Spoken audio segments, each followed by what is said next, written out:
There is one number that predicts how long you will live better than your blood pressure, better than your cholesterol, better even than your age. And most people have never had it measured. It is called your VO2max.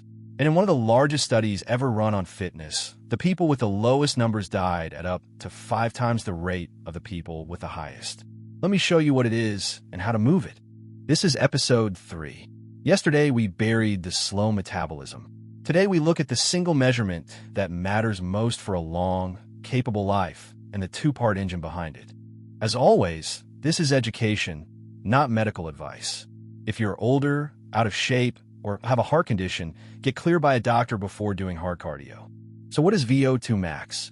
It is the maximum amount of oxygen your body can take in, deliver, and actually use at full effort.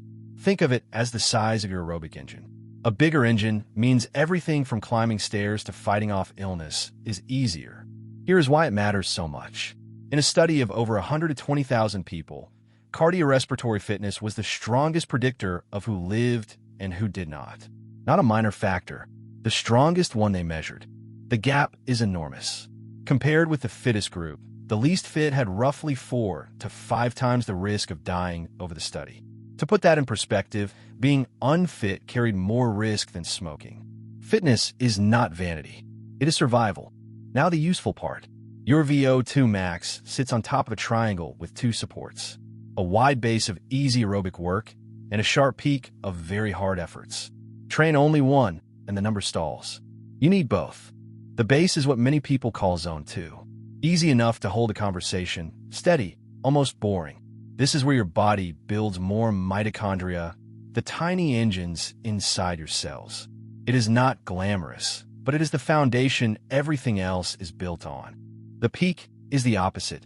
Short, brutal intervals near your limit, the classic being 4 minutes hard, a few minutes easy, repeated. This is the fastest, most direct way to push the ceiling of your VO2max upward. And there is a clock ticking. Without training, VO2max falls about 10% per decade. That decline is what turns a fit 50-year-old into someone who struggles with the stairs at 70. The good news, training bends that curve at almost any age. How should you split it? The pattern used by elite endurance athletes, and it works for the rest of us, is roughly 80% easy, 20% hard. Most of your time in the boring base, a small, sharp dose at the top. The common mistake is living in the mushy middle. Too hard to recover, too easy to grow. One more piece. The main thing limiting your VO2max is not your lungs. It is how much blood your heart can pump per beat. Endurance training makes the heart a bigger, stronger pump, which is exactly why the number responds so well to the right training. So how do you know your number? A watch estimate is a rough guess. The real value is measured directly with a mask that analyzes the air you breathe out during a hard test.